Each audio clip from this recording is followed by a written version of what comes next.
माननीय श्री राम जी 3 मिनट। धन्यवाद मान्यवर कि आपने मुझे बोलने का अवसर दिया और साथ ही मैं आभार व्यक्त करता हूं अपनी पार्टी की मुखिया आदरणीय बहन कुमारी मायावती जी का भी। मान्यवर राष्ट्रपति जी के भाषण में विकसित भारत की बात करी गई, लेकिन विकसित भारत की बात तब तक अधूरी है जब तक संविधान के चारों पॉइंट जो प्रियम्बल में लिखे हैं वो पूरे नहीं किए जाते हैं। सामाजिक न्याय, जस्टिस में सामाजिक न्याय, आर्थिक न्याय आज भी इस देश के अंदर दलितों, पिछड़ों, आदिवासियों को नहीं मिला। मान्यवर इस पर सरकार को विशेष ध्यान देना पड़ेगा और मैं सरकार से कहना चाहता हूं आपके माध्यम से कि रिजर्वेशन में, प्रमोशन में रिजर्वेशन का जो बिल पेंडिंग पड़ा है उसे पूरा कराया जाए, प्राइवेट सेक्टर में रिजर्वेशन दिया जाए और साथ ही विकसित भारत की बात इस देश में तब तक नहीं हो सकती जब तक हम शिक्षा की तरफ नहीं बढ़ेंगे। जितने भी इस देश बाहर की कंट्री हैं, डेवलप कंट्रीज़ हैं, उनके पास एजुकेशन के दम पर, साइंस और टेक्नोलॉजी के दम पर आगे बढ़ी हैं, लेकिन आज शिक्षा का बाजारीकरण किया गया। शिक्षा को तमाम सरकारों ने पीछे गरीबों से धकेलने का काम किया। आज शिक्षा गरीबों से बहुत दूर होती नजर आ रही है। इस पर भी मैं सरकार से आग्रह करूंगा शिक्षा को लेकर के गरीबों की शिक्षा फ्री की जाए। साथ ही जातिवाद एक बड़ा जहर है, जब तक सोच विकसित नहीं होगी, जातिवाद से बाहर नहीं निकलेंगे तो बात नहीं बनने वाली। पूरे देश के अंदर जातिवाद की घटनाएं बढ़ी, अत्याचार की घटनाएं बढ़ी। अभी कुछ दिन पहले उत्तर प्रदेश के फिरोजाबाद में एक दलित युवक को थाने में और वहाँ पे जेल के अंदर पीट के मार डाला गया और ऐसी कई घटनाएं देखने को मिलती हैं। मानवर एक दुर्भाग्य की घटना घटी हरिद्वार के अंदर, एक 13 साल की बच्ची के साथ कई लोगों ने बलात्कार किया। ये घटनाएं दुखद है मानवर, इन पर भी सरकार को रोक लगाना चाहिए कि ऐसी घटनाओं की पुनरावृत्ति देश में नहीं होनी चाहिए।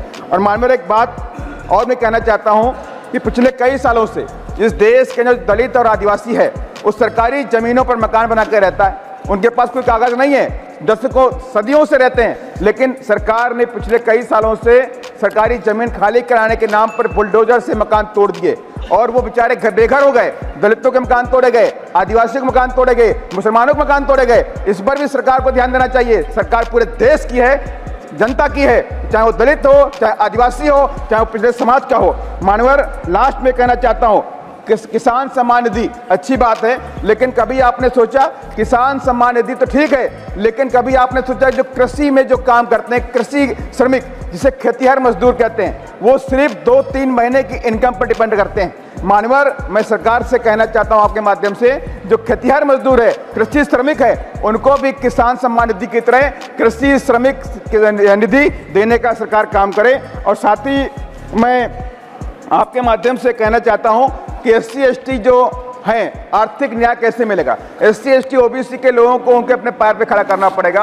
कई दसियों साल से इस देश के अंदर SC/ST लोगों को कहीं पट्टे नहीं दिए गए, जमीन के पट्टे नहीं दिए जा रहे हैं, जबकि उत्तर प्रदेश के अंदर 2007 से 12 के बीच में बहन कुमारी मायावती जी ने 4.5 लाख हेक्टेयर जमीन SC/ST OBC के लोगों को, जो भूमिहीन लोग थे, उनको देने का काम किया था। मानवर मैं यही सब बातें आपके माध्यम से कहना चाहता हूं। साथ ही एक लास्ट पॉइंट मानवर मैं कहना चाहता हूं, 2018 की घटना, जब SC/ST एक्ट को खत्म किया गया, सुरक्षा कवच को खत्म किया गया, तो वहां पे आंदोलन हुआ। आंदोलन में लाखों बच्चों के ऊपर मुकदमे किए गए, लेकिन सरकार से मैंने कई बार आग्रह भी किया है कि उन मुकदमों को खत्म कर दे।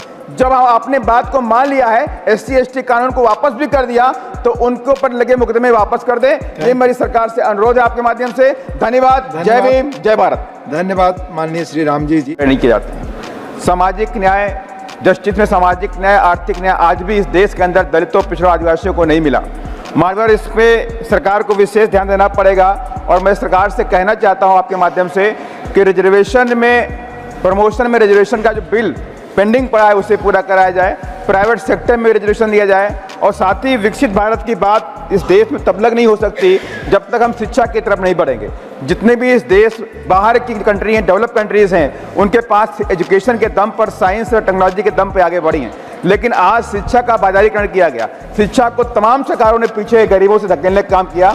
आज शिक्षा गरीबों से बहुत दूर होती नजर आ रही है। इस पर भी मैं सरकार से आग्रह करूंगा शिक्षा को लेकर के गरीबों की शिक्षा फ्री की जाए।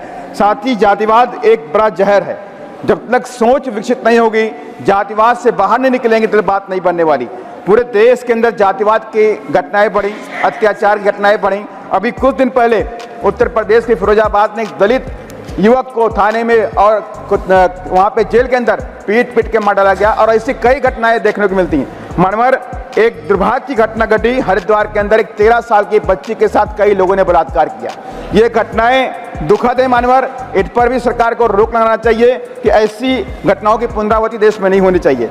और मान्यवर एक बात और मैं कहना चाहता हूं कि पिछले कई सालों से इस देश के जो दलित और आदिवासी है उस सरकारी जमीनों पर मकान बना कर रहता है। उनके पास कोई कागज नहीं है, दशकों सदियों से रहते हैं, लेकिन सरकार ने पिछले कई सालों से सरकारी जमीन खाली कराने के नाम पर बुलडोजर से मकान तोड़ दिए और वो बेचारे घर बेघर हो गए। दलितों के मकान तोड़े गए, आदिवासियों के मकान तोड़े गए, मुसलमानों के मकान तोड़े गए। इस पर भी सरकार को ध्यान देना चाहिए। सरकार पूरे देश की है, जनता की है, चाहे वो दलित हो, चाहे आदिवासी हो, चाहे वो पिछड़े समाज का हो। मानवर लास्ट में कहना चाहता हूं, किसान सम्मान निधि अच्छी बात है, लेकिन कभी आपने सोचा किसान सम्मान निधि तो ठीक है, लेकिन कभी आपने सोचा जो कृषि में जो काम करते हैं, कृषि श्रमिक जिसे खेतिहर मजदूर कहते हैं, वो सिर्फ 2-3 महीने की इनकम पर डिपेंड करते हैं। मानवर मैं सरकार से कहना चाहता हूं आपके माध्यम से, जो खेतिहर मजदूर है, कृषि श्रमिक है, उनको भी किसान सम्मान निधि की तरह कृषि श्रमिक निधि देने का सरकार काम करे।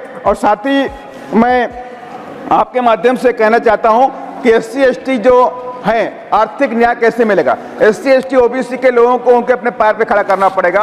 कई दसियों साल से इस देश के अंदर SC ST लोगों को कहीं पट्टे नहीं दिए गए, जमीन के पट्टे नहीं दिए जा रहे हैं, जबकि उत्तर प्रदेश के अंदर 2007 से 12 के बीच में आदरणीय बहन कुमारी मायावती जी ने 4.5 लाख हेक्टेयर जमीन SC ST OBC के लोगों को, जो भूमिहीन लोग थे, उनको देने का काम किया था। मानवर मैं यही सब बातें आपके माध्यम से कहना चाहता हूं। साथ ही एक लास्ट पॉइंट मानवर मैं कहना चाहता हूं, 2018 की घटना, जब SC ST एक्ट को खत्म किया गया, सुरक्षा कवच को खत्म किया गया, तो वहां पे आंदोलन हुआ। आंदोलन में लाखों बच्चों के ऊपर मुकदमे किए गए, लेकिन सरकार से मैंने कई बार आग्रह भी किया है कि उन मुकदमों को खत्म कर दे। जब आपने बात को मान लिया है, SC ST कानून को वापस भी कर दिया, तो उनके ऊपर लगे मुकदमे वापस कर दे। ये मेरी सरकार से अनुरोध है आपके माध्यम से। धन्यवाद। जय भीम, जय भारत। धन्यवाद माननीय श्री राम जी।